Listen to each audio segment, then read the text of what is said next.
What is up, ladies and gentlemen? Welcome back to Game Over Gerkinman and Dark Souls 2, and today we're going to be starting the second batch of DLC. We're going to be starting the Crown of the Iron King. I remember it being a nightmare on my first playthrough, but after that experience with the Sanctum City and having that cleared out in roughly an hour and a half, I don't know what to expect going into this time, so I guess we'll find out. So I'm going to meet you guys where we fought the Iron King last time. Alright, I'm just making my way out there. I remember when we were here. Remember these Turtle Knight men. Wonder how much this will do to these guys now. Oh. A lot. That mace still hurts though. It's a nice mace, Turtle Man. Nice mace you got there. Ah, yes, the old Iron King. In the nonsensical lava place that doesn't make any sense geographically, but I don't care about that. This is where I came to farm for this armor set that I'm wearing right now, actually. True facts about my armor. Now, you may remember last time we were here, we used that to get out of here, but this time we're running straight past it and we're going to this baby here. It's going to take us to a whole new world once again. Where are we, you say? I hear you say. There's nothing down either of those either, I don't think, from memory. Well, if we open this door here, this doohickey, we will find ourselves in an elevator. Which is kind of fun. You kind of like, you're just in here and you're expecting more of like the Iron King sort of joint, sort of biz. But once you step out here, well. Ain't this a little bit different? Still in a lavery place, obviously. But, wow. I love the look of this place. I think it's absolutely gorgeous. From art direction wise, there's a few too many, like if you look down there, there's a lot of repeating textures on there and stuff, but even with that, I think this place looks pretty damn beautiful. Now, let's... He's dead. Dead, burnt bodies everywhere. Now, this is going to introduce the new mechanic of this area to us. Smelter wedges. We've got 6 of them. We need these in order to, well, we'll see one up ahead. The way the soul works for this area, for the boss souls, is kind of weird and different and interesting. And this moment where you're running up across this chain is just like hype as shit. Oh, so cool. So fucking cool. Welcome to Brume Tower. And welcome to the first bonfire, which I'm not going to be... Well, I'm going to rest at it. Obviously. So not restarting back where we were, but we can start down there later on. We have to meet a certain thing here. So this is the old throne here. But here is kind of like the real boss of this area already. And you destroy it by sticking the smelter wedge in it. Like so. That's basically just there as a tutorial for you for how the mechanic works. And then you pick up Soul of Nadalia, Bride of Ash. So we need to pick up all of her soul pieces in order to get the crown. From memory, I think that's what we have to do. Oh shit, I didn't mean to jump down here already. Oh well, it's done now. I thought there was something more up there. Dexterity ring. What's the deal with the dexterity ring? How much does that improve stuff?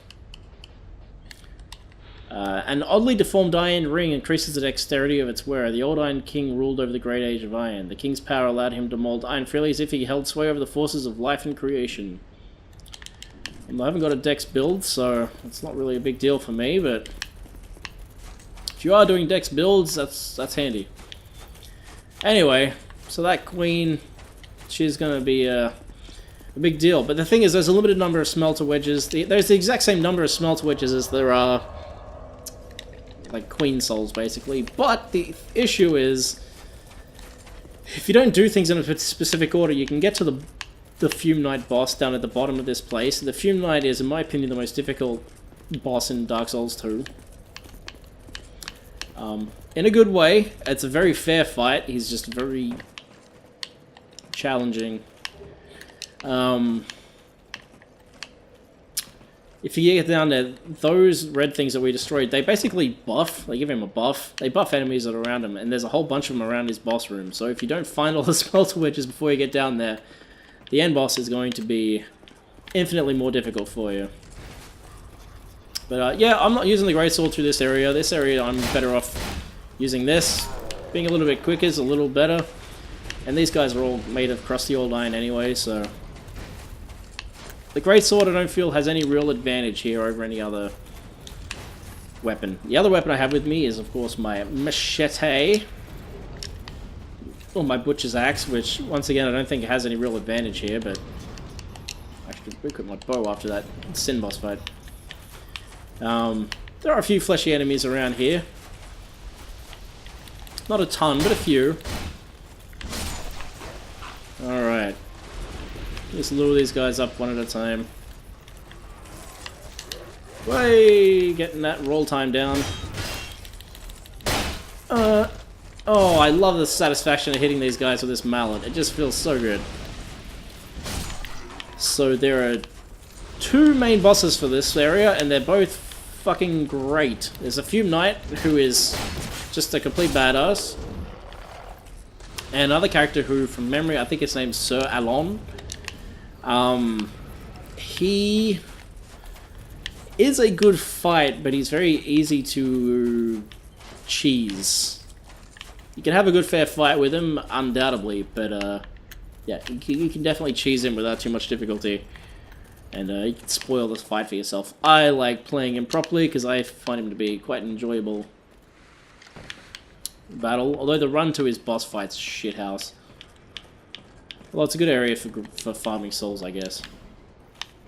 But yeah, interestingly, like the whole point of this area is just to continually make your way downwards, which isn't something there's a lot of in Dark Souls 2. Like of just levels based around descending. Let's see, size +7 there. It's interesting how they have like higher, like upgraded versions of base game weapons laying around. I understand the longbow in the previous one because of the way the puzzles work with the pillars. But yeah, the scythe, that one I don't quite get. Alright, this isn't a mimic, is it? No. No. So I'm going to be playing through to the first main bonfire as we did last time. Oh yeah, so yeah, there's the Fume Knight who's really difficult. I want to attract them to come over here before she realizes I'm here, because once she realizes I'm here, she'll buff them. And that's not going to be good. Okay, she's buffed them. Yes, you smelt a wedge. I think I'm immune while that animation's playing out. Get rid of that buff on those jerks. Yeah, you can see they're covered in ash now. Like, when that happens, their defense skyrockets. And it's just... all around makes life a lot harder. I think there's 15 of them altogether. Alright. You... sup? Down. I should see how my... butcher's knife does against these guys. We're curious to see. Let's find out. It's alright. 2 hits. That's not bad. The sound effect isn't as satisfying though. When you use it on like organic guys, you get this real nice like cutting sound. But when it's hitting these guys, it's just kind of a fizzly little meh. Yeah. Whatever. I can't remember if there's any secret doors or anything down here. This area does get quite difficult later on. Oh, I have to pull this. I guess so. Oh boy. Yeah, these guys are generally pretty quick and they attack in large numbers, which is the other reason I'm trying not to rely on my greatsword here. I'd rather try to be A little more agile. Be able to attack a little more. Play a little more aggressively. I don't know, you might think playing aggressively means doing as much damage as possible, but to me it means getting as much damage in as I can in a short amount of time, and the hammer's perfect for that, especially against these guys. Seems to do a pretty good job like stun locking them as well, which is always a plus. Secret doorway! Talk about obvious. What's in here? Secret chests! Lovely! What's in this one? Something good, I hope. Old radiant wilted dusk herb. Nah, nothing particularly good for me. But I'll take it. I'll take what you're offering. And a soul vessel. Lots of shit for people who want to respec their characters. New Game Plus, I think I'll be keeping things as are and just building on top of what I've got here. Since I don't really care much for magic builds or anything like that, I'm just going to focus on my decks and just focus on a real good quality build. Alright, let's keep up this descent. Once again, I remember my first time coming through here being incredibly difficult. This time that doesn't seem to be the case. These guys are interesting. So you can see they're carrying these barrels of gunpowder. You can kill them, or you can try to like lure them into places like that where they can kill themselves. And they kind of, I think, put this here to let you know that that's how they operate, because there's some areas later on with some mobs that are really difficult to take out on your own. But if you're clever and you manipulate the way direction those guys are going in, you can make life a lot easier for yourself. That, and there are fire enemies everywhere here. Ow, you... Oh, I forgot about these guys. So his hand actually detaches, and he uses it to shoot that great bow from, like, around behind cover. Get back there, walk into the thing, explode him. Or you could just attract him over here, that works too. Oh yeah, now you blow up. Now that he's all the way over here. Oh, looks like he took a bit of splash damage. Yeah, really interesting enemies in this this DLC. Really cool ideas. You can also hit some of these and they will slide and trigger some cool shit to happen. Slide around and blow up some guys. Blow up some guys. Hello? Oh, I did not mean to come down here yet. Oh, no, no, no, no, no, no, no, no, no, no, bad. Bad. Terrible situation to be in. Hopefully I don't go down too hard, but fuck me. This is not where I want to be right now. Oh, shit. Alright. Cover. Get behind cover. That guy's got a shield and a... Wait, did that old Radiant Life Gem really not do anything? Oh god. This is the worst situation I could possibly find myself in right now. But I got out of it. I haven't used a single Estus through here yet. I guess I've been using Life Gems a little bit, but even then I feel like I've had a pretty lucky run. Alright, you are not a mimic.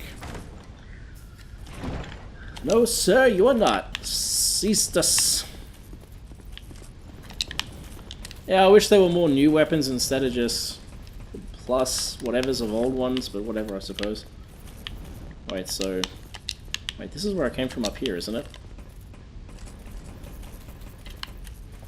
Yeah, okay.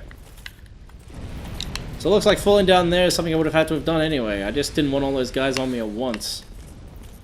Now let's see if there's any secret walls here. Also, I don't remember there being any first lockstone areas in the DLC, which is kind of funny. I guess the developers got disinterested in that idea, or maybe it was just because it wasn't too well received by the community. Hey, it's the first bonfire! There's no mooses here. I mean, no mooses, there's no burning flames here. Alright.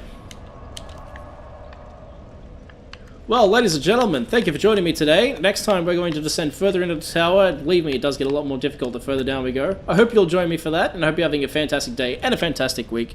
I look forward to catching you next time. Peace out, and as always, Have a good one.